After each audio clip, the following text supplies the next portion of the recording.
La biometría es uno de los métodos que tenemos para acreditar nuestra identidad en el mundo digital. Gracias a los avances en inteligencia artificial, los sistemas biométricos han evolucionado mucho en los últimos años, consiguiendo una precisión en algunas situaciones sobrehumana. Hoy en la tertulia te contamos a fondo cómo funciona la biometría y los retos a los que se enfrenta. La tertulia de la inteligencia artificial.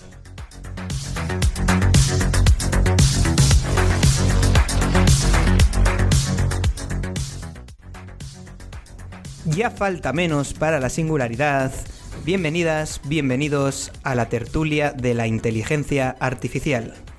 Hoy tenemos un programa de los importantes, de los especiales, porque hoy en la tertulia hablamos de identidad digital y biometría.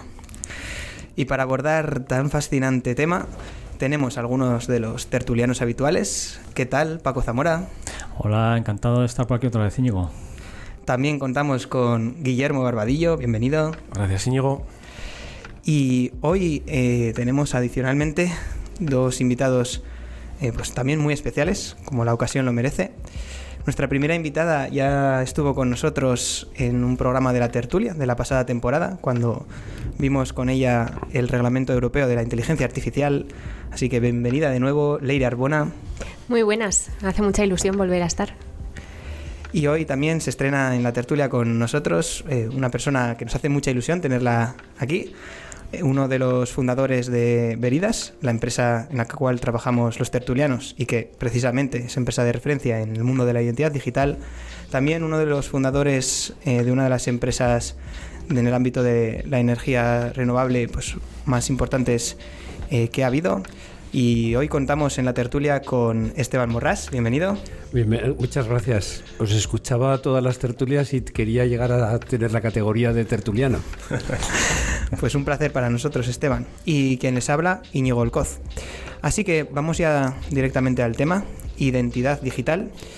¿Qué importancia diríais que tiene la identidad digital en el ámbito social y económico? Pues me arranco yo.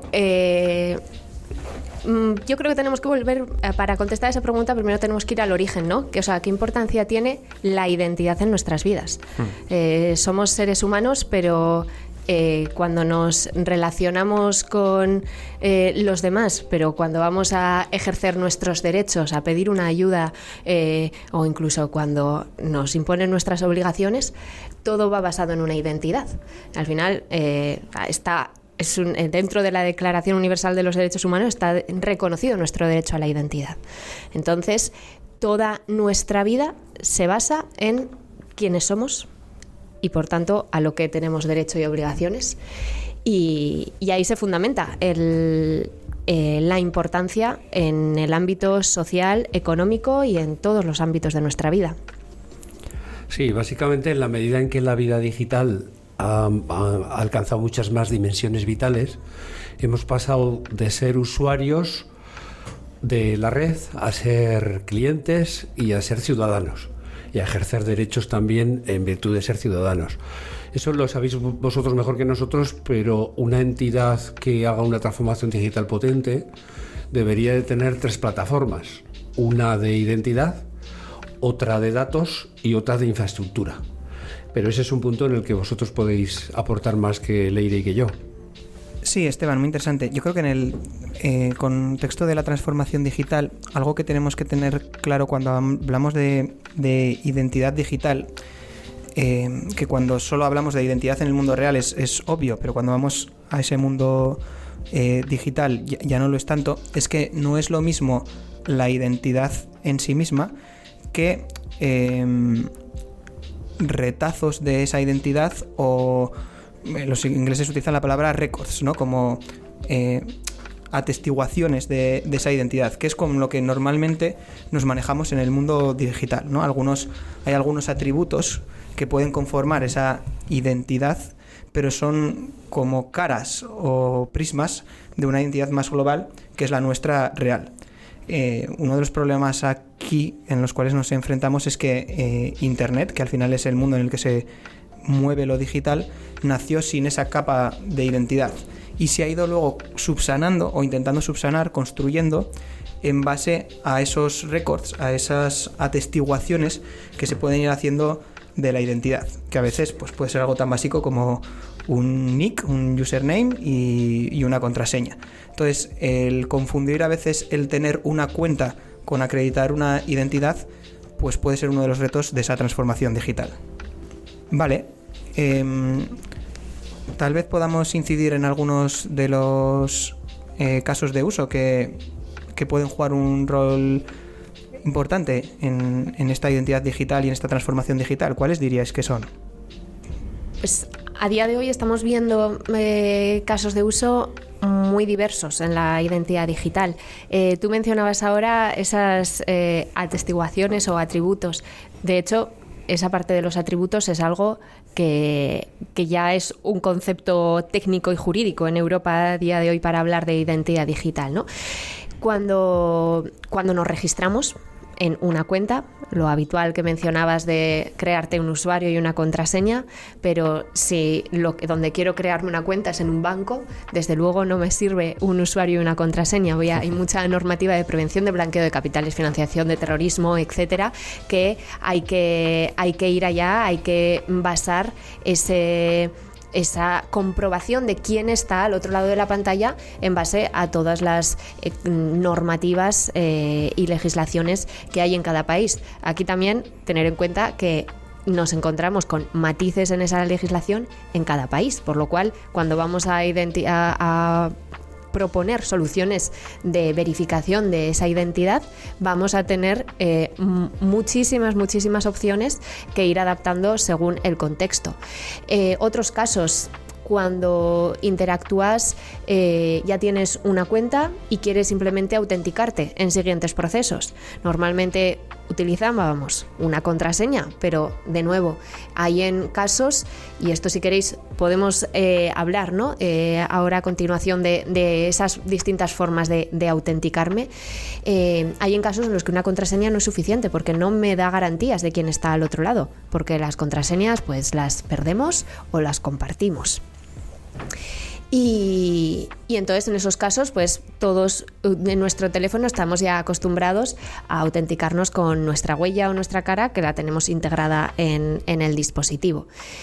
Incluso saliendo de ámbito puramente internet, en casos en los que interactuamos a través de un teléfono, una llamada.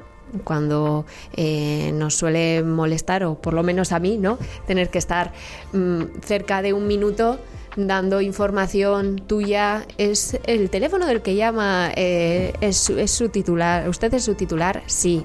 Pues entonces dígame no sé qué datos, ¿no? Para eso, toda esa también es interacción en la que tenemos que acreditar nuestra identidad en distintos medios para distintas finalidades, pero en procesos en los que es muy importante saber quién está detrás. Sí, bueno, yo creo que son como tres bloques grandes los que te definen el uso de la identidad, de la identidad real en este caso, que yo creo que es la que está mencionando Leire. Uno es normativo, que ya lo ha comentado ella, normativa blanqueo de capitales, normativa de protección de datos, es un caso curioso. Si tú quieres ejercer tus derechos de rectificación sobre la protección de datos, tendrás que acreditar que eres tú el que los ejerce. No puede ser que otra persona esté ejerciendo tus derechos a la protección de tus datos por ti, porque está simulando tu propia identidad, ¿no? Los sistemas de entrada y salida de fronteras, los sistemas de control de las tarjetas SIM de los teléfonos móviles o listas de morosidad, delincuencia, etcétera, en las que realmente se esté comprobando si una persona está en esos supuestos o no está en esos supuestos, ¿no? El segundo motivo es evitación de fraude. Si eres socio de una piscina y con tu carnet entra otra persona que no eres tú, está perjudicando a la masa social, porque no está pagando para utilizar esas instalaciones comunes. Y razones de conveniencia. La conveniencia ya la decide cada uno en función del beneficio que obtiene y el riesgo en el que incurre. Y de ahí le viene pues un análisis de necesidad que debe de ser positivo, porque normalmente debes de utilizar una tecnología para obtener más ventajas que los riesgos en los que incides. Creo que ese es el bloque que define los usos de la identidad. no sé si me adelanto, Íñigo, pero me parecía que igual era buen momento para introducirlo. El hecho de que, bueno, a la hora de probar la identidad hay como 3 factores que podemos utilizar. Algo que sabemos, que podría ser pues una contraseña, la dirección de casa que mencionaba Leire. Otra opción sería algo que tenemos, que podría ser pues el DNI electrónico, que se usa bastante para interaccionar con la administración, o el teléfono, una cosa física que solo tenemos nosotros a priori. Y luego pues el tercer bloque sería algo que somos, que podría ser la cara, mi voz, la huella digital, y tendríamos un poco esos 3 factores con los que jugar a la hora de demostrar nuestra identidad. De hecho, una situación muy común, ¿no? Cuando vas a un banco de manera física para demostrar tu identidad real, es el algo que tengo, tienes que enseñar tu documento de identidad, que ellos comprobarán que es cierto, que ha sido emitido por la autoridad que lo tiene que emitir, y algo que eres, que es validar que la fotografía de la persona que hay en ese documento se parece a ti, lo suficiente como para decir que eres tú. Eso es. Sí, creo que nos estamos ya abocando un poco hacia los factores con los cuales acreditar esa identidad, ¿no? Hemos dicho que vamos a hablar de identidad digital y biometría, porque, como estáis mencionando, la biometría era uno de esos medios, y el hecho de que vaya a ser en algo que eres, que es intrínseco a ti y no tan circunstancial como algo que sabes y puede ser olvidado, o algo que tienes y puede ser delegado, pues tiene una idiosincrasia un poco particular. Pero si me permitís, antes de entrar de lleno en ese debate, no quería dejar pasar de comentar un poquito más en detalle algo que ya ha mencionado Leire, y que a mí es una de las cuestiones que más me importan cuando estamos hablando de identidad real en el mundo digital, que es esa asignación de obligaciones y derechos. Porque esto es como muy evidente, ¿no? En la vida real la identidad la tenemos muy asumida, y ya ha explicado Leire, ¿no? que asociada a esa identidad están nuestras obligaciones, pero también nuestros derechos.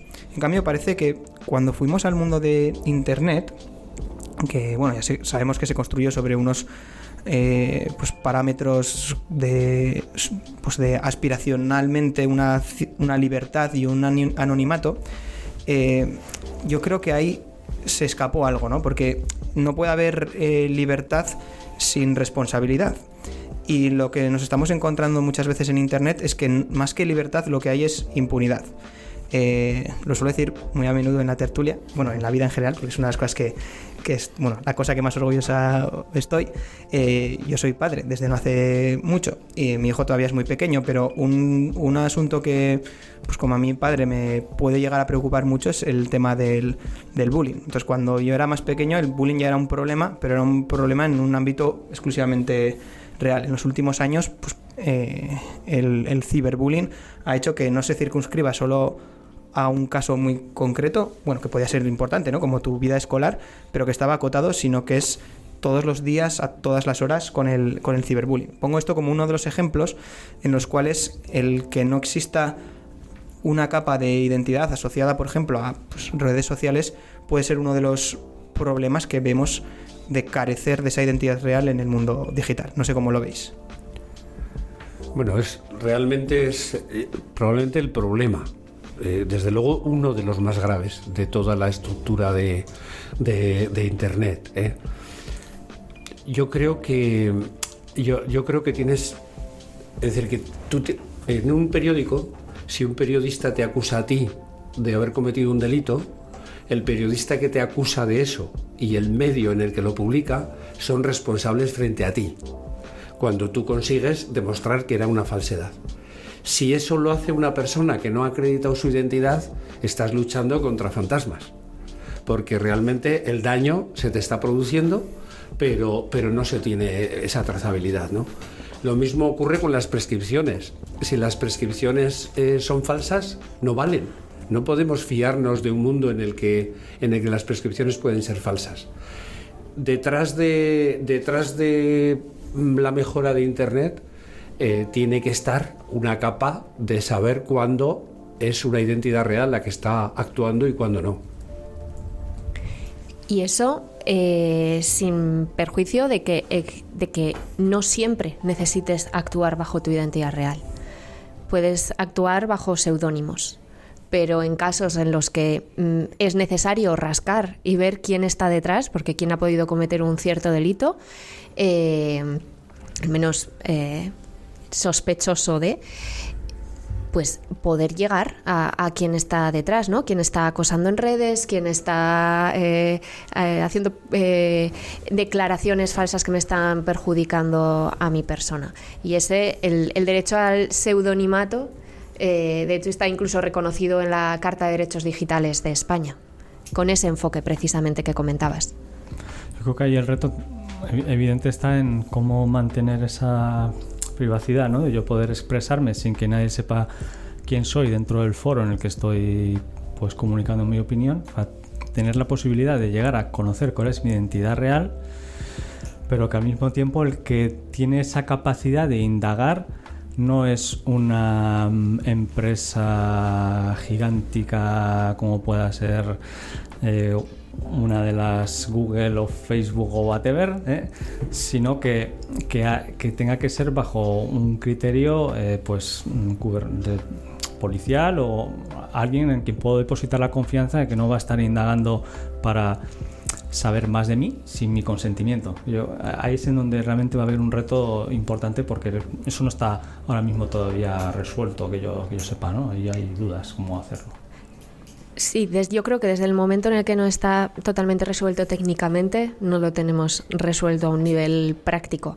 Pero sí que ahora, cuando mencionaba esa Carta de Derechos Digitales, sí que se habla que el levantar ese anonimato, ese pseudonimato, sea mediante resolución judicial, con una serie de garantías. Eso sí que es algo que ya ocurre en otros casos, ¿no?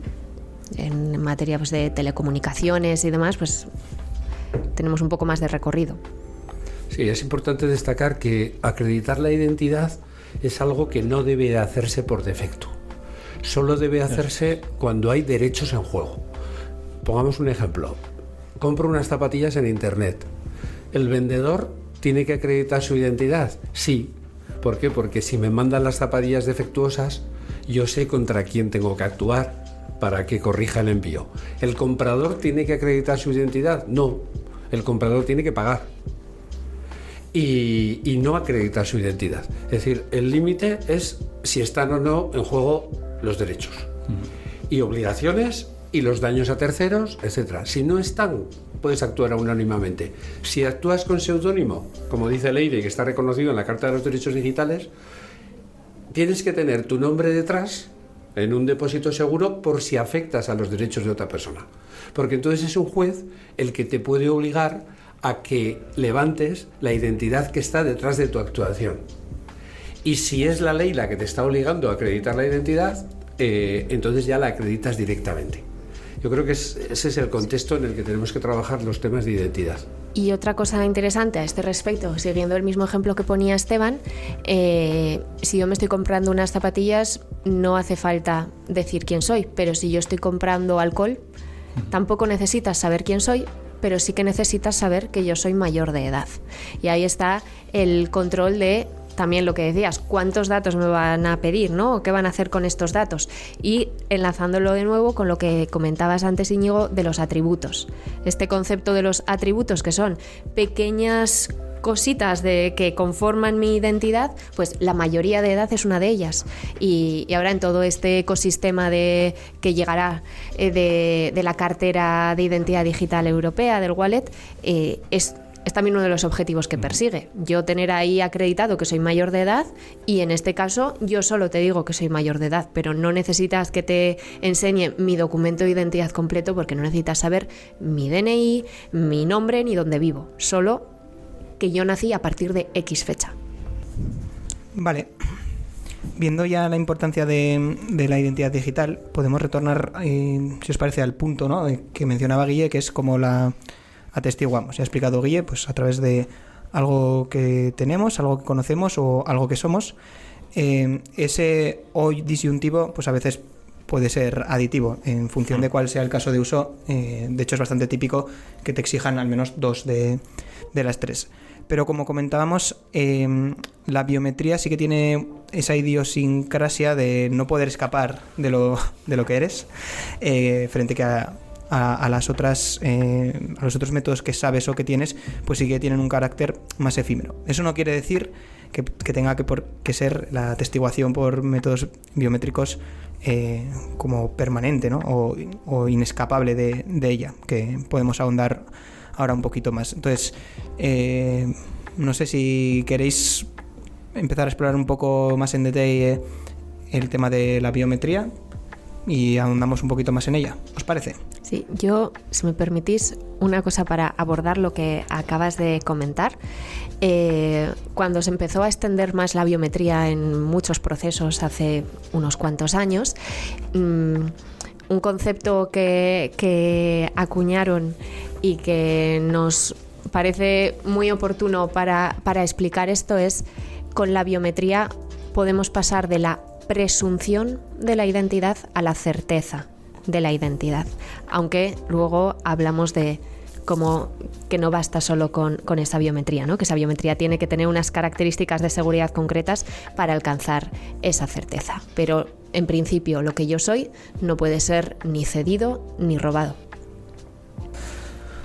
Bueno, pues claro, aquí ya para explicar un poco en qué consiste la biometría, pensemos que la biometría es la técnica mediante la que podemos caracterizar la identidad de la persona en base a una característica física que la identifica y la distingue del resto de personas de la población. Se lleva utilizando pues durante el siglo pasado, yo creo que inicialmente con intenciones policiales, ¿no? De poder identificar pues sospechosos en actos de delincuencia, pues a través de las huellas dactilares, que pues esto también se ha hecho hoy en día, se ha llevado también al tema de usar la cara también para identificar a las personas en vídeos, o poder utilizar otras biometrías como la biometría de la palma de la mano, pues las venas, el propio ADN también tiene una característica de posible uso biométrico, aunque este en particular está muy regulado, si no me equivoco, por las implicaciones que tiene pues conocer el contenido de tu código genético, ¿vale? Entonces, bueno, el foco principal de la biometría ha ido moviéndose de ese uso, no sé si decir, sí, policial, forense, ¿no? De poder saber quién ha estado dónde, a un uso de permitirnos dar acceso a conocer la identidad real, como estaba comentando Leire, ¿no? La identidad ya no supuesta, sino la real que tiene la persona con la que me estoy comunicando dentro de los entornos digitales, una vez he podido validar que quien está delante de ese ordenador, delante de esa cámara o delante de la interacción que estoy haciendo, pues es la persona que dice ser, ¿vale? Con todos los matices que tengamos que poner, porque con el nacimiento de un sistema biométrico que permite identificar a una persona, pues nacen nuevas formas, o bueno, formas que ya existían antes, pero que cambian de suplantar, ¿no?, a la identidad de otro. En el mundo real, la suplantación de identidad es un problema evidente. En el mundo digital, pues existen otras formas distintas de suplantar la identidad. Con lo que, pues, se mueve mucho el foco al punto de cómo podemos protegernos frente a ese tipo de situaciones, qué marco de certificación tenemos que tener en las sistemas biométricos para validar que son robustos ante los riesgos y las situaciones a las que queremos que puedan dar solución, etcétera. Paco, ¿podrías comentar técnicamente cómo funciona la biometría facial o la biometría de voz, que son muy parecidas? Sí, bueno, haciendo un poco un repaso histórico, tradicionalmente los métodos biométricos en su origen se caracterizaban por medir aspectos físicos. Por ejemplo, en la cara pues es evidente que yo te puedo medir pues cuál es tu distancia entre ojos, cómo es tu nariz de grande, cómo son tus cejas, cómo es la proporción de tu boca. Bueno, puedo medir algunos aspectos físicos y con ello sacar un descriptor sobre ti. Pero esos métodos han ido transformándose con el paso del tiempo en soluciones más sofisticadas, sobre todo con la introducción de la inteligencia artificial y las redes neuronales artificiales en estos procesos de identificación biométrica. Entonces, hoy en día, una solución biométrica del estado del arte que pretenda tener un rendimiento pues que llega a superar realmente la capacidad humana para distinguir a personas, tiene que estar implementado utilizando este tipo de soluciones de inteligencia artificial.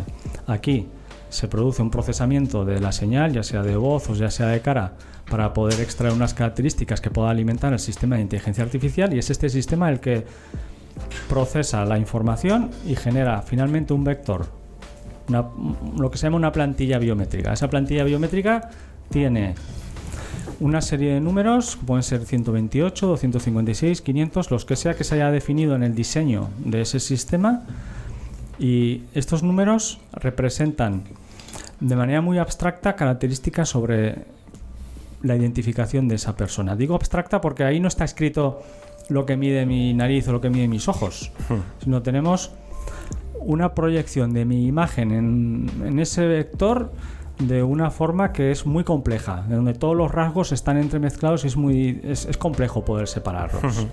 Y esa es un poco la tecnología que está al orden del día a la hora de generar esas huellas biométricas con esas capacidades que decía, ¿no?, que llegan a superar la capacidad humana de identificación. Entonces, cuando queremos usar la biometría, pasamos una imagen al modelo y el modelo nos devuelve un vector. Eso es. Y lo que hacemos es comparar vectores para ver si están cerca o lejos, ¿no, Paco? Entonces, cuando están muy cerca, es muy probable que sean la misma persona. Cuando se alejan, tienen que ser distintas personas si el modelo biométrico funciona correctamente. Sí, en el laboratorio lo que hacemos es, a base de testar emparejamientos entre personas que son fotografías que son de la misma persona y fotografías que son de personas diferentes, pues al final calibrar realmente en qué punto de operación de esa métrica de distancia entre esos vectores podemos decir que son personas distintas o que son la misma, para poder cumplir con unos criterios de precisión.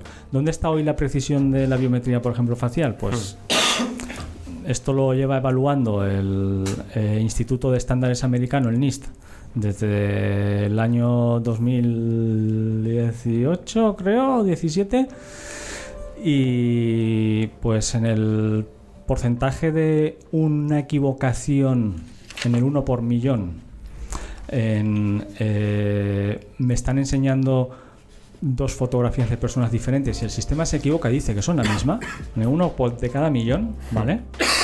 Es decir, que si cogieras, pues eso, hicieras 50 millones de comparaciones, se habría equivocado en 50 veces, ¿vale? En ese escenario del 1 por millón de errores de impostores, se produce menos de un 0,5% de errores de asignaciones genuinas de personas que sí que tenían que ser ellas. Con lo que el balance entre usabilidad y seguridad de, por ejemplo, esta solución de biometría facial, pues la verdad que está preparado para poderse enfrentar a situaciones muy muy complejas y muy dispares y asegurar que es robusto y usable en casi todos los casos de uso. Muy bien, entonces, por terminar de resumirlo, ese vector biométrico es una especie de descripción de la cara de la persona y una característica que creo que es importante es que cada modelo va a hacer una descripción distinta. Si tú entrenas un modelo nuevo desde cero, la descripción que va a generar va a ser la que hace ese modelo, pero no es se la das a un modelo distinto y no vas a saber qué hacer con ella, porque cada modelo, digamos, que habla su propio idioma, ¿no? Cada modelo ha aprendido a representar las caras de una manera distinta que cualquier otro modelo que pueda haber en el mundo. Sí, por su naturaleza de sistema de inteligencia artificial con redes neuronales, cada modelo, con cada cambio de parámetros en el algoritmo de entrenamiento, con cada cambio en la base de datos, cualquier cambio que hagas en el diseño va a producir una representación totalmente diferente. Exacto. Entonces, lo que se deriva de esta situación de que con cada cambio tenemos una representación distinta es que, punto número 1, entre modelos de diferentes proveedores de un sistema biométrico es altamente improbable, por no decir imposible, que la información biométrica sea interoperable. Es decir, que si yo cojo una información, un vector biométrico generado por un sistema del proveedor A y otro del proveedor B, entre ellos no se entienden porque han sido entrenados de maneras distintas. Pero al mismo tiempo, un mismo proveedor de servicio puede cambiar el diseño de su entrenamiento para ofrecer interoperabilidad ahí donde haga falta y donde sea necesario, para que entre dos implementaciones en dos clientes diferentes puedan tener vectores diferentes. Si yo cojo la representación biométrica de Íñigo en la empresa, en el acceso a la empresa A, y cojo la representación biométrica de Íñigo en el acceso a autenticación web en la empresa o en la sociedad B, entre ellas tampoco tienen por qué ser operables. Podemos diseñarlo para que no lo sean.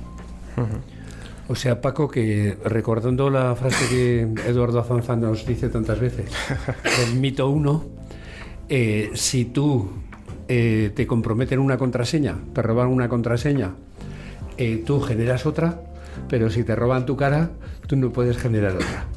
Creo que lo que estás diciendo es que efectivamente puedes generar muchas posibilidades de tu cara. No, la representación biométrica de esa cara puede ser múltiple, efectivamente. Múltiple, casi infinita, Guille. Sí, sería infinita. Yo creo que la confusión viene, por lo que he estado investigando un poquito estos días, es en que la biometría de las huellas dactilares es muy distinta a la biometría facial. Al final, como ha comentado Paco, en biometría facial usamos redes neuronales artificiales, lo cual hace que al final esa plantilla biométrica pues sea muy difícil de interpretar porque se le ha inventado el modelo. Pero en cambio las huellas dactilares, al final la información que tenemos es muy distinta. Por ejemplo, en la entrada, pues al final la huella dactilar es una imagen binaria, pues tienes o huella o tienes hueco entre las huellas, ¿no? En cambio, en una foto de una cara, pues tenemos muchos más matices de color. Entonces, para las huellas dactilares se utilizan métodos de visión por ordenador clásicos. Al final intentan pues ver pues eso, dónde están los valles, dónde acaban las huellas, puntos característicos, y esa representación sí que es muy interpretable, y yo podría coger una representación de una huella dactilar y generar una huella muy parecida a la que a esa representación, a esa plantilla biométrica. Entonces, en ese caso, si te robaban esa plantilla biométrica de un dedo, pues probablemente un atacante sí que era capaz de crear un ataque bueno para poder hacerse pasar por ti. Un matiz aquí, Guille. Eso es cierto, pero también lo es que llegar a esa situación en el tema de la huella dactilar está empujado por un consenso consciente de que queremos que las huellas dactilares sean interoperables entre diferentes países, entre diferentes policías, etcétera. Entonces ha habido regulación, estandarización y normalización para llegar a ese punto. Creo que hay gente que usa igual inteligencia artificial también para el tema de huella, pero están obligados a, si quieren que su sistema sea comercial, cumplir con el estándar que le obliga a tener una determinada plantilla biométrica que es la misma que el resto de proveedores, o está en el mismo espacio que la del resto de proveedores. Sí, yo no estoy del todo seguro, pero yo diría que una parte muy importante es la que comentas tú, esa fuerza que ha presionado en esa dirección, y la otra parte sería que al tener esa información distinta, binaria al inicio, los métodos de visión por ordenador clásicos han funcionado suficientemente bien, cosa que no ha sido el caso en la biometría facial, y se ha tenido que ir a redes neuronales porque no había otra manera de solucionar el problema. Sin duda, la complejidad del problema es muy diferente. Sí, también tiene una tercera diferencia, ¿no? La biometría de huella dactilar, bueno, más que la biometría, no, perdón, la huella dactilar respecto a la cara. Y es que la huella dactilar es algo mucho más privado en este caso. Sí, es mucho menos, o sea, es tu huella dactilar, a no ser que se dice, ¿no? Te tomo las huellas dactilares, es una acción concreta. En cambio, mi cara es algo que generalmente no llevo oculto en la identidad real. Incluso en el mundo digital es bastante común que voluntariamente, con más conocimiento de causa o no, lo haya compartido, pues porque tenga una foto en una red social, en un perfil. Entonces es algo que ya está expuesto por sí. Entonces, eso que a mí sí que me llama la atención, que en algunos casos de uso, pues se menosprecia la importancia, véase redes sociales, y en otros casos de uso puede asustar, porque es verdad que el punto de partida para luego hacer biometría sí que es algo absoluto, que es pues la imagen de mi cara. Como bien ha explicado Paco, cuando lo llevamos a biometría ya no es algo absoluto, sino que es algo relativo. El valor de ese vector matemático por sí mismo no tiene un valor en sí. Gana valor cuando se compara con otro vector matemático y se ve esa distancia que mencionaba también Guille, lo cerca y lejos que está. Entonces, no es el valor absoluto en sí lo que te representa biométricamente, sino el espacio en el que se dispone y cómo de cerca o lejos están otros vectores de unos con ellos. Entonces nos movemos en un espacio relativo. Al ser relativo, podemos cambiar esa relatividad para que las diferencias puedan seguir siendo igualmente exactas con esos valores que mencionaba Paco, pero ya esa absolutez, o no sé cómo se diría el sustantivo, eso absoluto, ya no sé, absolutismo ilustrado, ya no sería tal, ¿no? Sino que puede ser cambiable y por tanto puede ser revocable y puede ser revocable. Yo os voy a hacer una pregunta muy fácil a los tres tecnólogos que estáis aquí. Si tuvierais que suplantar la identidad de una persona, ¿tomaríais su RBR de partida o tomaríais su foto de internet? La foto. Sí, claro, la foto. Sin duda la foto, sí. Va a ser mucho más fácil. Sobre todo porque la voy a poder obtener más fácil, porque buscaré en Google, por ejemplo, Esteban Morras, y me aparecerá una foto suya, cosa que si busco, o sea, es para mí como pues como agente es mucho más es gratuito, ¿no? Busco en internet y de un porcentaje alto de la población ya está expuesta una foto buena de partida. En cambio, pues un vector no está expuesto, lo tendría que obtener de algún sitio, ya sea lícita o ilícitamente, ¿no?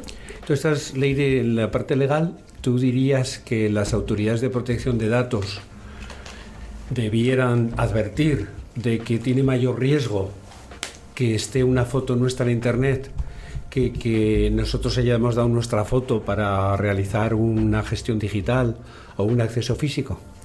Yo personalmente, con lo que acabáis de explicar y con todas las explicaciones sobre el tema que me habéis dado muchas veces, que me ha permitido conocer esa parte más de la explicación tecnológica para poder interpretar esto a nivel más jurídico, personalmente creo que no se entiende la tecnología biométrica a día de hoy por parte del regulador y de autoridades de protección de datos en base a cómo funcionaba hace 10, 20 años, que es lo que ha explicado antes Paco respecto a esas distancias, la medida de las comisuras de mis labios, la inclinación, la distancia entre mis ojos, que eso sí que lleva a problemas de privacidad, porque yo siempre eso me he imaginado, y corregidme si me equivoco, que si ese vector, esa plantilla biométrica representaba todas esas medidas, yo la cogía y sabiendo cuál es el estándar que habéis mencionado, efectivamente, que en muchos casos ha llegado a ser público, ¿no? Sistemas interoperables, yo me imaginaba haciendo un tipo retrato robot, ¿no? Yo me imaginaba sentada ahí ante el señor policía y diciéndole, no, tenía la nariz exactamente, le medía no sé cuántos centímetros de ancho y luego la distancia entre los ojos. Entonces, efectivamente, eso ha llevado a unos análisis de la inseguridad o de la intrusividad, falta de privacidad, como queramos llamarlo, de esa tecnología que han quedado plasmados en informes pues, del año 2003, 2010, 2012. Sin embargo, toda esta evolución que ha tenido la tecnología biométrica en base a la inteligencia artificial, las redes neuronales, que nos ha llevado a lo que el concepto de que en protección de datos yo me atrevería a llamar que esto hemos llegado a una privacidad por defecto y desde el diseño, porque son así, porque se generan así y no porque se les apliquen otras medidas, porque luego obviamente tienen otras tantas medidas en el funcionamiento del sistema, ¿no? de encriptaciones y de protección de otras tantas medidas de seguridad. Pero tal y como funciona a día de hoy la tecnología, creo que no implica esos, o me atrevo a afirmar que no aplica en todos esos miedos, todas esas prevenciones de cuidado que esto es reversible, que si lo que mencionabas antes, ¿no? Que si pierdes tu biometría parece que has vendido tu alma y nunca vas a tener ninguna otra opción salvo que te hagas una cirugía estética, por ejemplo. Entonces, las autoridades de protección de datos todavía tienen que hacer ese trabajo de ver cómo ha evolucionado la técnica y los riesgos que ya no tiene la tecnología biométrica.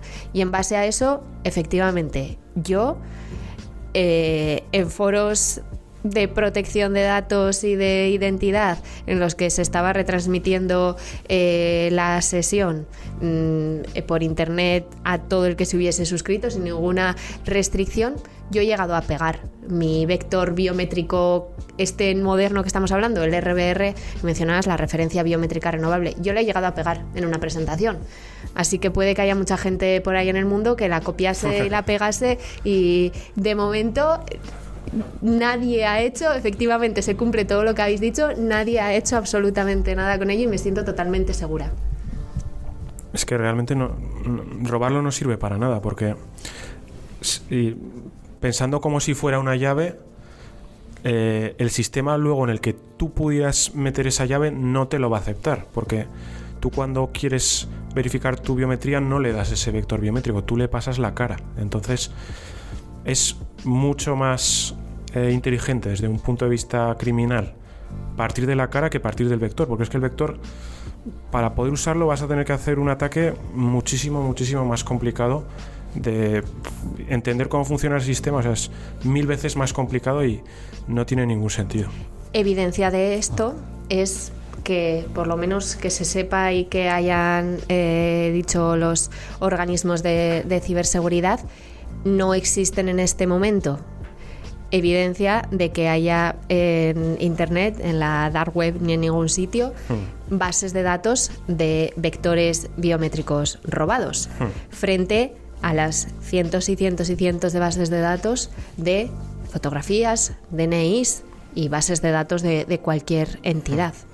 De hecho, es que atendiendo un poco a lo que decía Guille, si yo soy un maleante, he conseguido entrar dentro de los sistemas de una empresa y tengo la base de datos esa de vectores biométricos y tengo al lado una base de datos de información personal de esas personas, de cómo se llaman, su correo electrónico y no sé si algún otro dato más que es fácil que esté ahí, me quedo lo otro, porque voy a poder aprovechar esos nombres y esos correos electrónicos para luego probar contraseñas en un montón de páginas web y a ver si cae y cuela la pelota y entro. Mientras que con el otro vector, ¿qué hago?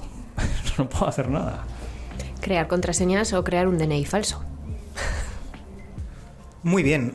Todos estos factores que estamos mencionando y que son importantes para la biometría ya están recogidos en una norma estándar, en concreto en la norma ISO 24745, que además define estos vectores, estas plantillas biométricas como referencias biométricas renovables, que ya ha salido este término a lo largo de este episodio, ¿no? De sus siglas RBR. ¿Nos recapitulas un poco más todos estos detalles que menciona la ISO, por favor, Paco? Sí, a ver, esta norma ISO, que fue revisada hace poco en su versión del año 2022, tiene como título Biometric Information Protection, ¿vale? Y básicamente lo que viene a presentar es las propiedades que debería de cumplir esa información biométrica para poder decir que está protegida, ¿vale? Entonces, se definen pues propiedades deseables como son el hecho de que se pueda tener multiplicidad, que yo pueda a partir de una misma fotografía de una persona generar múltiples representaciones de este tipo, a las que denomina Renewable Biometric References, ¿vale? Que son las referencias biométricas renovables, o RBR, que hemos mencionado un poco antes. ¿Qué más le pide a estos RBRs, además de la multiplicidad? Pues también les pide que no sean interoperables.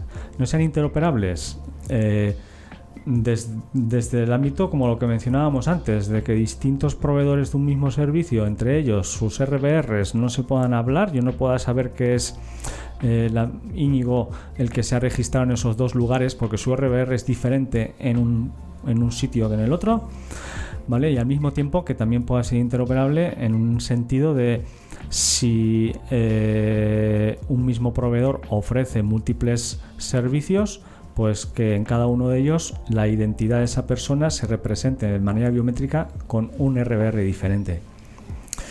También habla de la propiedad de irreversibilidad, que es que yo a partir de esa información protegida no tenga medios razonables, ¿no? Que alguna vez hemos mencionado, Esteban, ¿no? Que no haya unos medios razonables para realmente llegar a descubrir a partir del RBR la imagen de la que partió para construir esa información biométrica, ¿vale? Esto es importante porque al final, como todo en esta vida, no hay nada que sea absoluto, pero usando esta tecnología es tremendamente complicado que alguien pueda llegar a ir hacia detrás y obtener la imagen, y no hay incentivos para que realmente nadie lo quiera hacer en la práctica. Y ese es un poco el punto.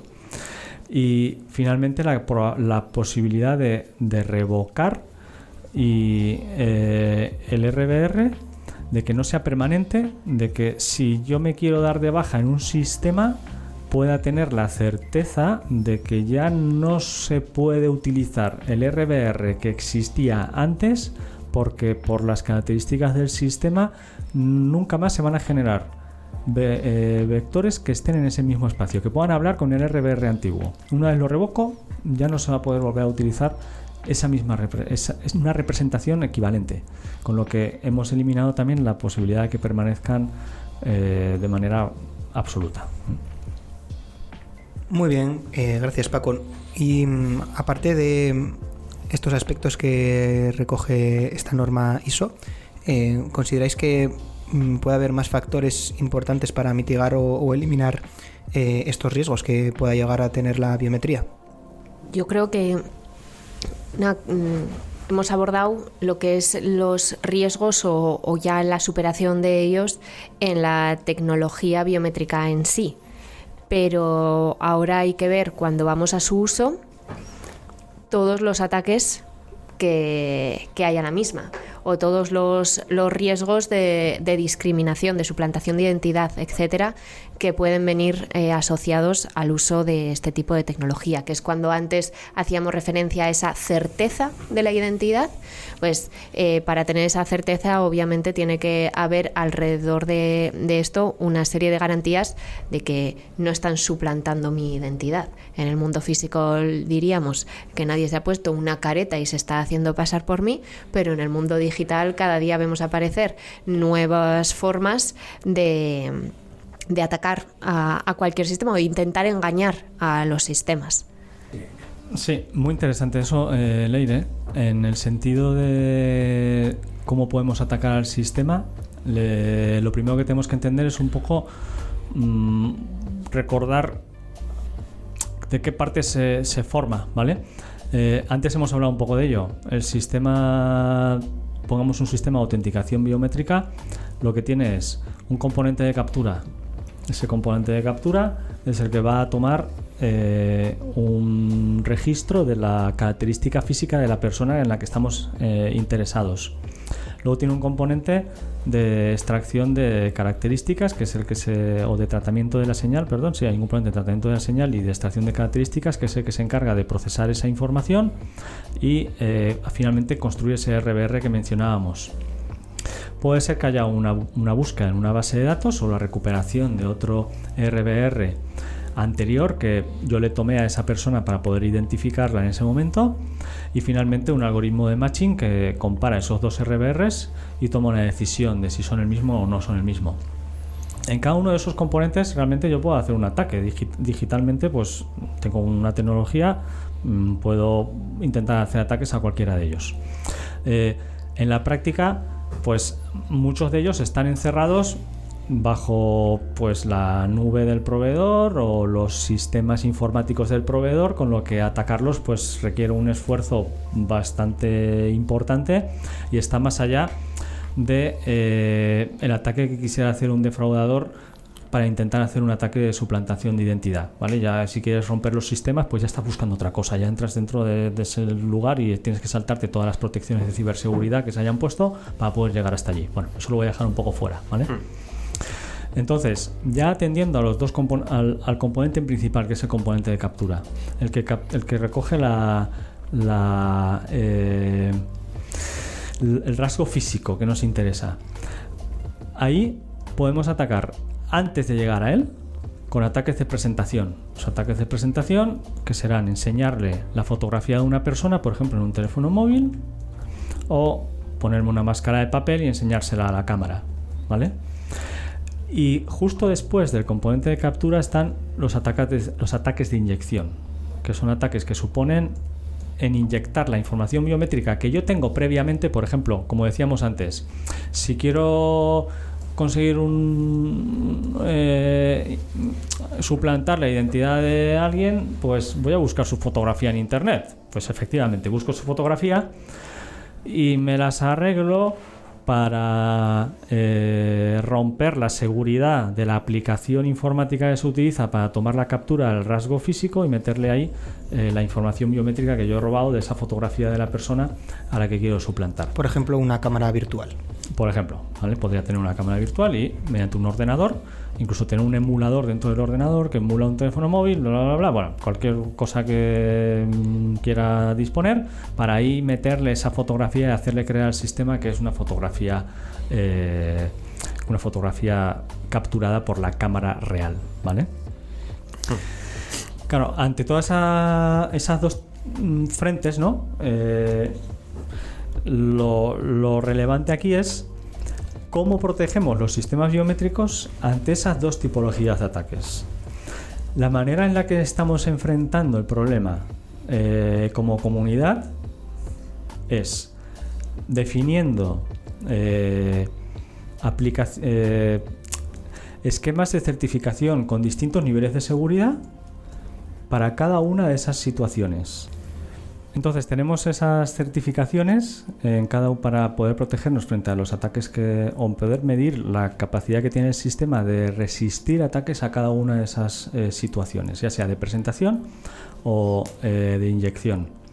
De hecho, cabe un poco aquí recalcar que los sistemas que se desarrollan pues se certifican para poder cumplir con criterios de seguridad necesarios, por ejemplo, para autenticarte para dar acceso a cuentas bancarias o darte de alta en un banco, en donde pues entendemos que el nivel de seguridad es de los más elevados, ¿vale? Luego estos mismos sistemas se pueden aprovechar y se pueden integrar en otros casos de uso, como pudiera ser pues poder desbloquear un móvil o poder entrar a un club deportivo o a algún otro acceso a una infraestructura o lo que fuera, ¿vale?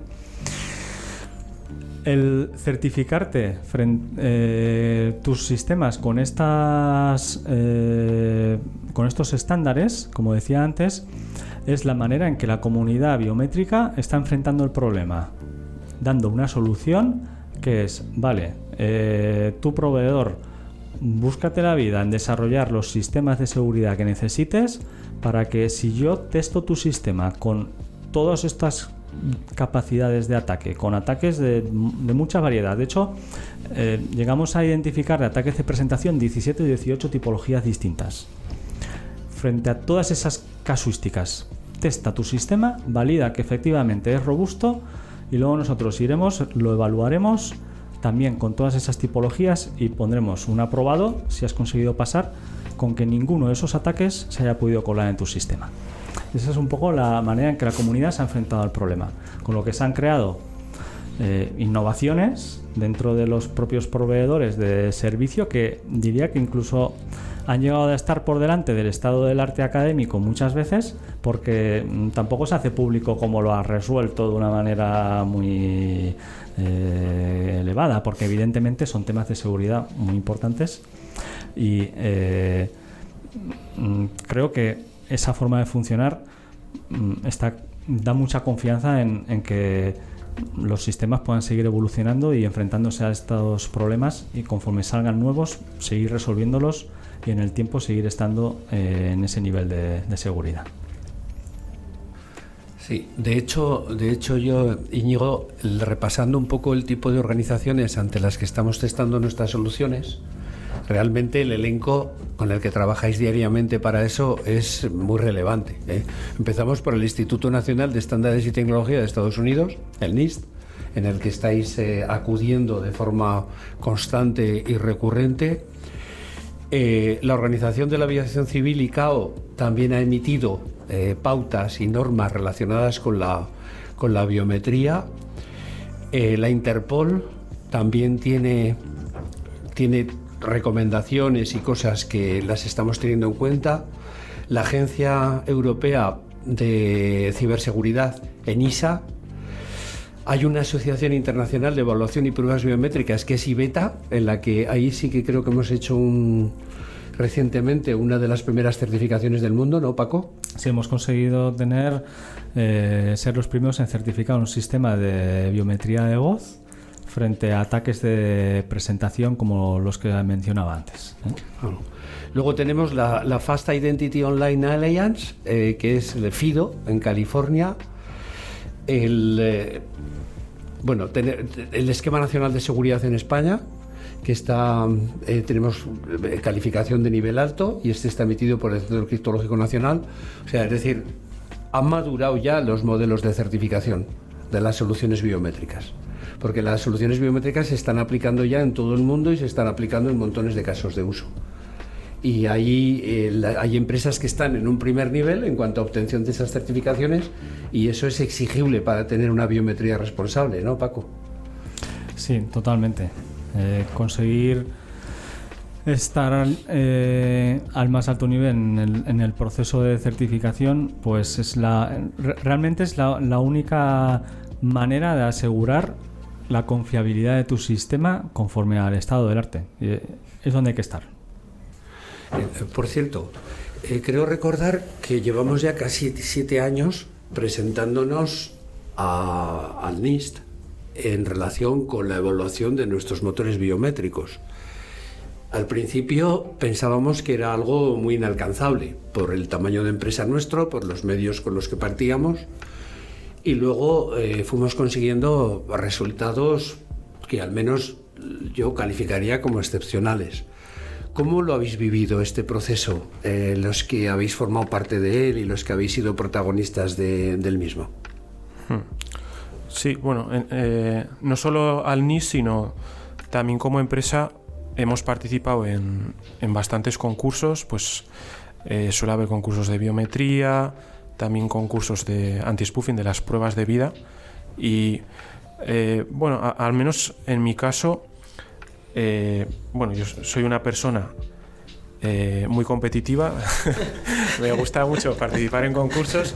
Entonces, el tener esa opción de estar ahí en el trabajo haciendo una competición que al final en cierta manera es un juego, el intentar buscar la manera de hacerlo mejor que otros equipos, que otras empresas, pues a mí personalmente me resulta muy, muy divertido el estar ahí dándole muchas vueltas en cómo podemos sacar esa exprimir el modelo para sacar la última décima, y para mí es muy divertido el participar. Pero esa décima repercute en beneficio para los usuarios de los sistemas. Claro, al final sí, pero al ser como un juego, pues para mí es más, no sé, más natural para mi personalidad. Es una carrera de fondo también, ¿no?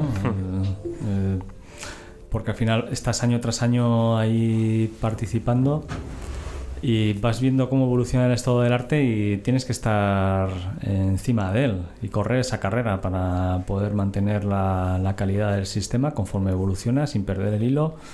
Es un reto importante, pero también satisfactorio. Sí. ¿De qué clasificaciones o de qué hitos en concreto estáis más satisfechos? Repasando un poco la historia.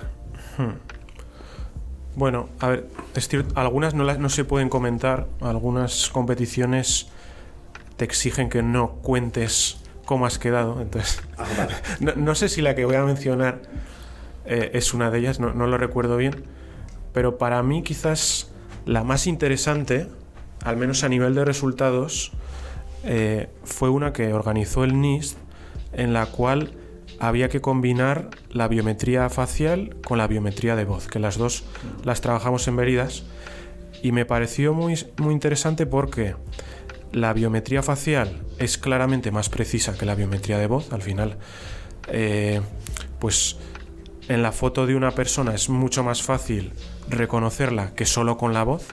Por eso, pues cuando hablamos por teléfono casi siempre, pues lo primero que hacemos es presentarnos. Pues soy Guillermo. En cambio, cuando nos vemos no tenemos que hacer eso. Entonces, aun siendo la biometría facial bastante más precisa que la biometría de voz, fue muy interesante ver que cuando combinabas las dos biometrías, como son muy complementarias, son fuentes de información diferentes, pues creo recordar, Paco, que podíamos reducir el error a la mitad, aun siendo, si comparabas voz contra facial, era mucho peor, pero cuando combinabas las dos, aun habiendo esa diferencia, al ser tan complementarias, se conseguía reducir el error a la mitad. ¿Y en ese caso concreto se puede decir en qué posición quedamos o no?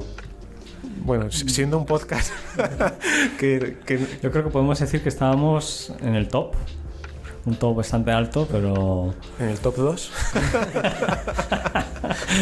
Vale. Siempre quedará la duda, pero ahí estábamos, sí. Y hablando de estas cosas, otra de las críticas, por así decirlo, que a veces se achacan a la biometría, especialmente la facial, es todos los temas de discriminación. ¿Cómo veis estas cosas o cómo ha evolucionado? Sesgos te refieres, ¿no, Leire? Vale, sí, yo aquí sí que tenía una reflexión importante y que creo que pasa un poco desapercibida en este debate. Hemos estado hablando bastante de la diferencia entre fotografía y RBR, ¿no? y vector biométrico, pensándolo desde ese punto de vista de la privacidad y de cuánto está comprometida tu seguridad. Y volviendo un poco a lo que comentaba de que esta biometría se basa en lo relativo frente a lo absoluto, yo creo que aquí la biometría basada en esta tecnología de redes neuronales tiene una gran fortaleza, porque es abstracto, como comentaba Paco. Un sistema que funcione en biometría puede ser capaz de hacer ese matching y atestiguar la identidad de una persona ajena a otras informaciones que sí que están presentes en una fotografía y que podrían dar pie a discriminación. Un sistema que vea una fotografía en sí es capaz de discernir si es hombre o mujer, es capaz de discernir el color de la piel y es capaz de tomar decisiones en base a eso. En cambio, si lo que aprende una red neuronal es una representación abstracta de esa imagen y lo que sirve es para compararla relativamente y lo único que necesitas es distancias entre un vector y otro, esa información que no es relevante para tomar otra serie de decisiones queda enmascarada dentro de lo que entienda esa red y solo y única exclusivamente con el fin de ver esas distancias y poder hacer ese matching. Y esto yo creo que es importante porque creo que otorga otra forma de ver una característica más, esa abstracción que hace el RBR, creo que protege ante este tipo de cuestiones. Un error bastante frecuente, yo a veces en la universidad hago esta pregunta, que es ¿cuál es el resultado de una red neuronal de biometría cuyo input es una imagen? Y muchas veces la respuesta rápida que sueltan los estudiantes es una identificación. Y no es verdad. El resultado de la red neuronal es ese vector matemático. Luego el hecho de comparar geométricamente una distancia matemática es lo que te da la capacidad de hacer matching. Y eso para mí es importante porque no estamos haciendo un problema de clasificación, no estamos aprendiendo una categoría que arbitrariamente alguien ha decidido que es la categoría, por ejemplo, Paco o la categoría Guille. El hecho de categorizar ya es introducir un sesgo. En cambio, como todo esto es basarse en unas distancias relativas, lo que estás haciendo es la capacidad de tener un sistema que haga una serie de representación en base a una imagen y que sea capaz de discernir si diferentes imágenes pertenecen a esa persona, y es la forma de atestiguar una identidad con algo que somos, que es uno de los puntos que damos al principio. Entonces, ¿por qué comento todo esto? Porque intrínsecamente la biometría basada en un procesamiento de red neuronal no tiene por qué ser discriminatoria. Cuando intrínsecamente igual otros sistemas de inteligencia artificial pueden ser susceptibles de meter un sesgo, incluso cuando están bien diseñados, porque el propio hecho de clasificar ya es introducir un sesgo. Entonces, ¿dónde pueden estar los riesgos, que sí que los hay en la biometría con respecto a sesgos y discriminación? Pues que si los datos de entrenamiento que se hacen para que ese sistema aprenda esa representación pues no están bien balanceados, por ejemplo, solo tenemos rostros de gente de raza caucásica y no tenemos rostros de gente de otras razas, pues el sistema se comportará peor en esas otras razas, y ahí estaríamos haciendo una discriminación en el uso. Pero eso ya es responsabilidad de entrenar esos sistemas de una forma que no introduzcamos esos sesgos. Pero la cuestión en sí, el problema en sí a resolver y la forma de atajarlo mediante el resultado de la red neuronal, que sea ese vector matemático y no una clasificación como tal, me parece muy potente, porque en la naturaleza en sí no está introducir ese sesgo. Parece muy interesante la reflexión que hace Íñigo, porque creo que también ayuda, o sea, toda la explicación para llegar a esta conclusión creo que ayuda también a explicar una nebulosa que ha estado por ahí encima de la biometría. Yo diría que hasta la aparición del reglamento de inteligencia artificial, al menos en las cabezas más jurídicas, que es: utilizo un sistema para reconocer, o sea, para verificar la identidad de una persona, ya, pero ¿y qué más están haciendo a la vez, ¿no? A la vez se está infiriendo emociones, a la vez se está clasificando en razón de la raza, del género, de la edad. Y esto que explicas, ¿no? Que al final que los sistemas se dirigen a lo que se dirigen, su propósito es uno y se centran en eso. En las mentes más jurídicas, el hecho de que en el reglamento de inteligencia artificial claramente se hable de los sistemas de reconocimiento biométrico, los sistemas de categorización biométrica y los sistemas de inferencia de emociones, creo que también a quienes vemos la tecnología entrando por la parte jurídica en vez de por la parte técnica, también nos ayuda a entender eso, ¿no? A entender la focalización que tienen los sistemas cuando se entrenan, que no, y que de hecho, como dices tú, eso mismo que desde mi perspectiva nos da unas garantías de seguridad, de no intrusividad, porque sirven para lo que sirven y para lo que yo quiero que utilicen mis datos, también están ayudando a mejorar el propio sistema. Sí, a ver, es muy interesante lo que comentas, Leire. A ver, ¿de dónde viene la confusión? De que para todos estos sistemas que son diferentes no tiene nada que ver un sistema entrenado para reconocimiento de emociones, por ejemplo, que identificación de emociones, frente a reconocimiento facial. El sistema en sí es muy diferente, pero claro, el input que le das puede ser el mismo, puede ser una imagen. La imagen para reconocer puede ser la misma que utilices para, pues si estás sonriendo, intentar inferir que estás alegre. Por eso, de nuevo, la importancia de las fotografías. O sea, sí que es muy importante cuidar las fotografías, porque puedan alimentarse como inputs para sistemas muy diferentes. En cambio, la biometría en sí has tenido que entrenar. ¿Puedes entrenar diferentes sistemas para que tengan diferente funcionalidad? Por supuesto, pero ya tiene que ser cada uno de ellos pues, para resolver, o si es un sistema general le tienes que pedir cada una de estas funciones específicamente. Entonces, que una fotografía pueda utilizarse para muchos otros fines no quiere decirse porque utilices uno en concreto que lo vayas a utilizar para todos. Esa yo creo que es la diferencia. Y luego, el caso en concreto de las emociones, ese sí que me gusta verlo aparte, porque no es un reto técnico, es un reto antropológico. Y me explico. Reconocer a alguien es algo que antropológicamente es supernatural. Yo os estoy viendo y ya os conozco y soy capaz de ver a Leire, ver a Esteban, ver a Paco y ver a Guille. Entonces, antropológicamente eso está resuelto, y lo que es un reto técnico es cómo llevarlo eso a un sistema fuera del humano que lo resuelva. Lo mismo para otros de los rasgos, ¿no? Por ejemplo, poder decir algo de lo que es visual, pues igual puedes llegar a inferirlo. Pero, por ejemplo, en las emociones eso no está nada claro y de hecho hay controversia. ¿Son las emociones algo realmente innato y evolutivo y por tanto universal o no? ¿O es dependiente de una cultura o de un contexto? Entonces, creo que eso también sirve para ilustrar que es que son problemas muy diferentes, y es que igual el problema de identificar emociones no es viable, pero no es viable no por la tecnología, sino porque nada ni nadie es capaz de identificar las emociones, porque antropológicamente es algo mucho más complejo que no se puede apreciar solo por lo que estás viendo de una persona.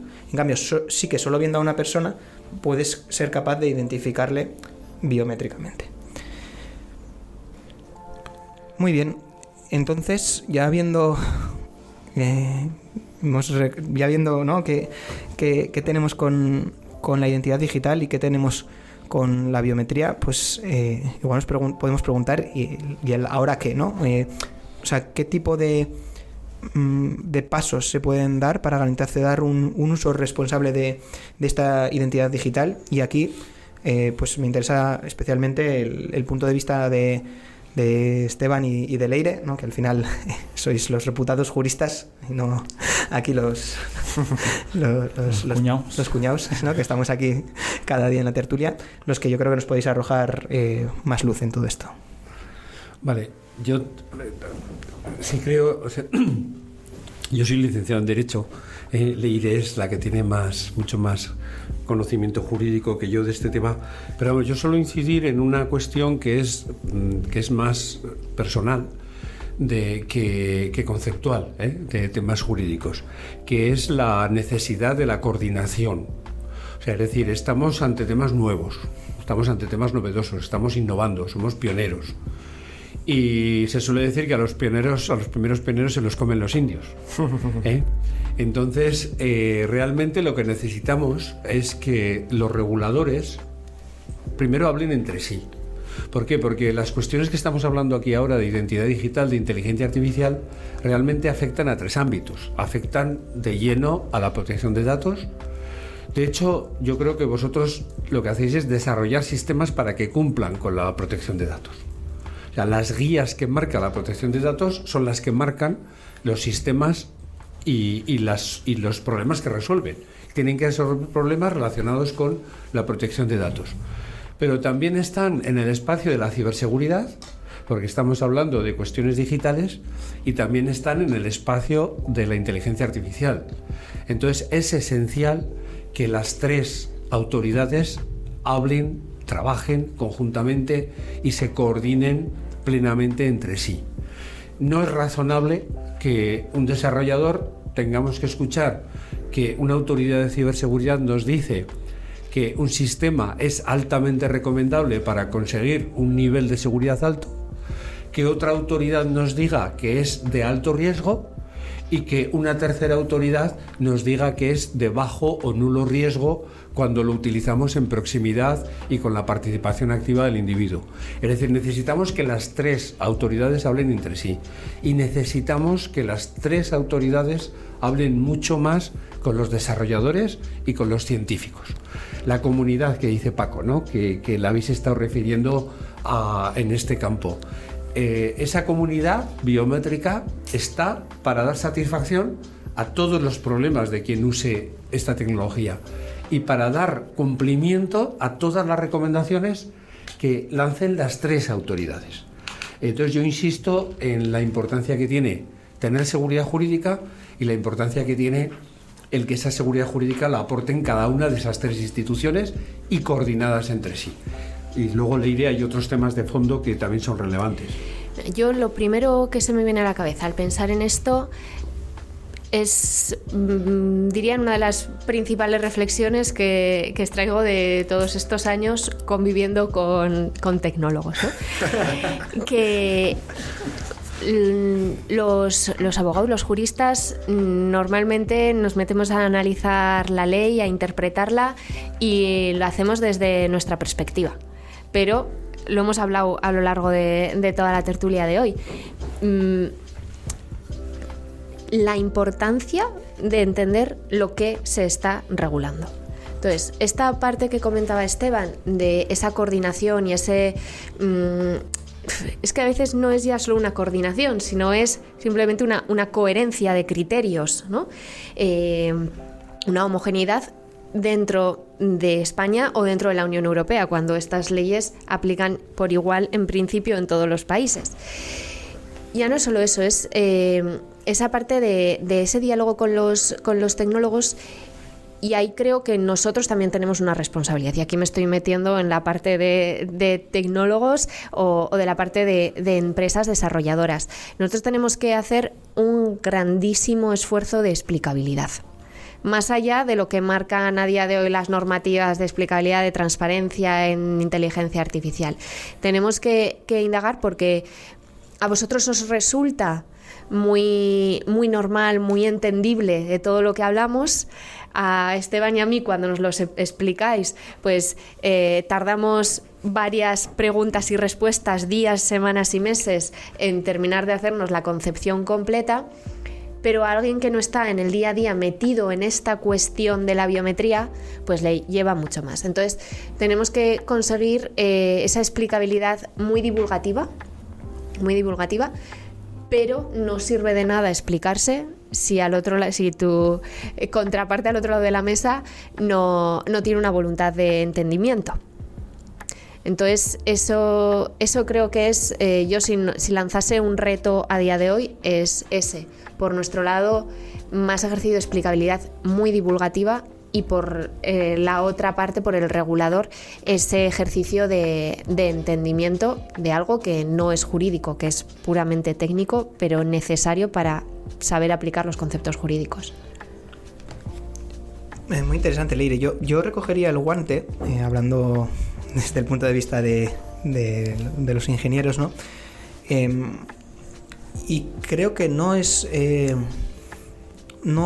solo técnico lo que tenemos que tener en cuenta, y estoy de acuerdo con lo que pides al lado tecnológico, pero creo que no es suficiente. Yo creo que los científicos e ingenieros que trabajamos con sistemas complejos o con inteligencia artificial más en concreto, no nos podemos centrar únicamente en esa parte técnica y en que la red neuronal cada vez haga un modelo que en esa representación abstracta que comentábamos antes sea más precisa, sino que todas estas cuestiones que estamos comentando no pueden ser un ente aparte de nuestra realidad y ajena, y que si pues preguntas al ingeniero diga, pues este no es mi problema, sino que mi problema es esa matemática que resuelva.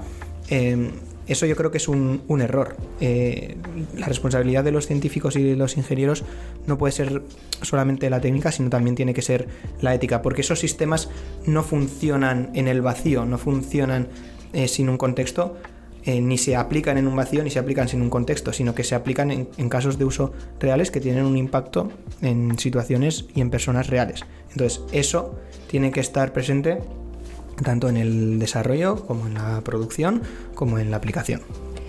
Totalmente de acuerdo. Y de hecho, yo personalmente, una de las cosas de las que diría que más orgullosa estoy del trabajo que se desarrolla en Veridas es que creo que esa esa parte de la ética del cumplimiento, de hacer todo desde el segundo cero, pensando en un diseño que luego va a ser utilizado por nuestros amigos en un club en nuestra ciudad, por nuestra familia al abrirse una cuenta o por alguien que no conocemos en el otro lado del mundo.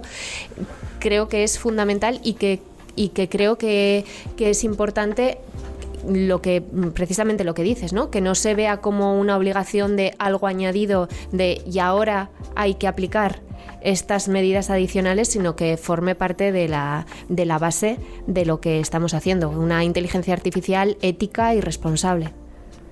Además, por apuntalar un poco más eso, yo también pienso que atendiendo a que los técnicos y los científicos tengan que producir sistemas que cumplan con esas restricciones éticas, también de alguna manera impulsas la innovación. Ya no es hacer lo mismo que sé hacer de siempre, sino poder hacerlo cumpliendo con este marco que te obliga a pensar cómo tu sistema tiene que modificarse desde el diseño para que pueda estar dentro de él. Y eso sin duda puede crear innovación. Y creo que es una oportunidad que de hecho se abre en Europa, ¿no? De cara a aprovechar los marcos en los que estamos para realmente no solo constreñirnos a ellos dándole martillazos, sino encontrando ideas innovadoras que podamos empujar y potenciar desde aquí. Eso sin duda, ¿eh? Es decir, yo que tengo más años que vosotros y en ese sentido más experiencia, la industria europea, especialmente la alemana, fue líder mundial en requisitos medioambientales en materia de emisiones, por ejemplo. ¿Por qué? Porque fuimos los más exigentes en materia de reducir esas emisiones y, por tanto, en generar tecnología que cumpliera con esos requisitos. En materia de inteligencia artificial, creo que está pasando y va a pasar lo mismo. Si ponemos requisitos muy exigentes desde el punto de vista ético, vamos a dar soluciones para resolverlos. Y esperamos que el mundo va a reclamar esas soluciones precisamente por esa componente ética que en Europa la tenemos que poner en mayor medida, ¿no? A mí me parece que hay una regla, los tres tecnólogos que estáis aquí sois padres. No diseñéis nunca o no hagamos nunca nada, no saquemos nunca nada al mercado que no recomendásemos a nuestros hijos que lo utilizasen. Si cuando lo estáis desarrollando pensáis que eso no querríais que lo utilizasen vuestros hijos, no lo hagamos. Porque entonces es nuestra empresa y es nuestro proyecto el que nos une, el que no tiene sentido. Y con esta reflexión llegamos al final del capítulo de hoy. Teníamos una deuda en esta tertulia, no habíamos tratado hasta ahora en profundidad el tema de la identidad digital. Había ido saliendo, ¿no?, colateralmente en muchos de nuestros episodios, y hoy pues nos apetecía mucho, ¿no?, tratarlo ya con más detalle. Así que esperemos que lo hayáis disfrutado, y antes de despedirnos del todo, pues pasamos a la sección de recomendaciones. ¿Qué recomendaciones nos traes hoy, Guille? Pues yo os traigo un libro titulado Historia del cerebro. Está escrito por el doctor José Ramón Alonso. Es un libro peligroso porque tiene casi 700 páginas. Podría utilizarlo en defensa propia si fuera el caso. Pero es muy interesante porque, voy todavía por la mitad porque es largo. Son capítulos muy cortitos en los cuales te va contando, pues desde el principio de los tiempos hasta el presente, un poco cómo ha evolucionado la medicina y el entendimiento del cerebro. Entonces, pues por ejemplo, pues te cuenta experimentos de pues cómo cogían los cadáveres y les aplicaban electricidad y veían que se movía, y entonces iban aprendiendo pues cómo funciona el sistema nervioso. Te habla pues de cómo los egipcios hacían operaciones a los heridos de guerra. Te habla también de Galeno. Es un recorrido por la historia con capítulos muy cortitos. Entonces, aunque el libro es muy largo, pues te puedes leer un capítulo en 5 o 10 minutos y lo vas haciendo eso un poco día a día, y me está resultando muy interesante, así que lo recomiendo. Historia del cerebro. Yo ya doy la recomendación, Íñigo. Trabaja en una empresa en la que hagas cosas que quieras que tus hijos las utilicen. Es una recomendación potente. Solemos ser más mundanos. Sí, yo traía una preparada y luego durante la tertulia iba a comentar otra. Me ha parecido igual un poco... que me salía de lo que estábamos hablando, si lo citaba en ese momento, entonces como no me puedo resistir, pues voy a comentarla también después.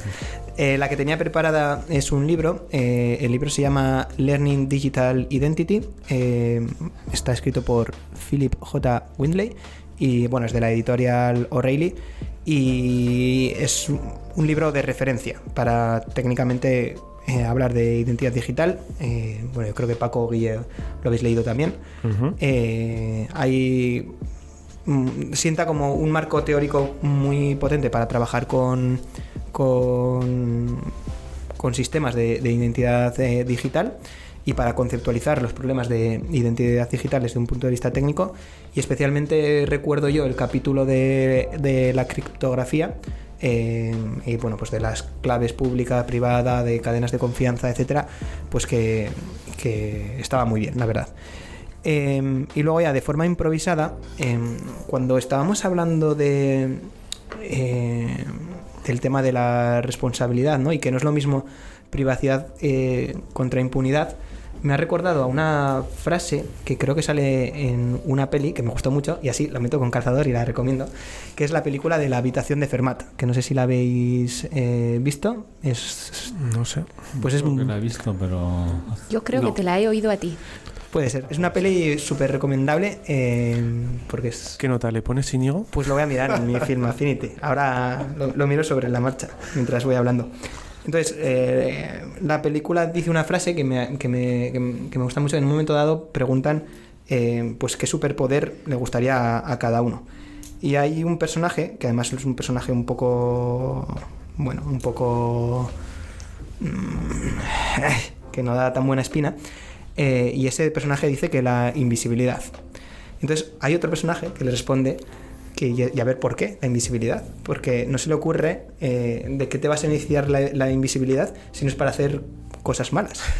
Porque sí, además el que se lo dice, ¿no? El personaje que lo argumenta es un argentino, y entonces con mucha gracia y acento argentino pues le dice que pues solo se le ocurre que es pues para espiar a las chicas, o para robar, o para hacer algo, ¿no? Y que normalmente y sobre todo luego termina con la reflexión, ¿no? De que cuando hacemos algo bueno nos gusta que nos vean y nos gusta que nos reconozcan cuando estamos haciendo algo bueno. Entonces, a ver, es un reduccionismo, eso no siempre es verdad, o sea, la privacidad no es lo mismo que el ocultismo, ¿no? O sea, son ámbitos diferentes, pero bueno, me ha gustado porque yo creo que pone un poco de manifiesto, pues eso, que no es lo mismo privacidad que impunidad. Y lo iba a comentar en un momento, pero como estabais comentando cosas mucho más de entidad, y esto pues, bueno, era un poco más frívolo, pues bueno, me lo guardo para una segunda recomendación extra. Y hasta aquí el episodio de la tertulia de hoy. Esperemos que os haya gustado y nos vemos en siguientes capítulos. Hasta la próxima. Adiós. Adiós. Gracias. Muchas gracias por invitarnos.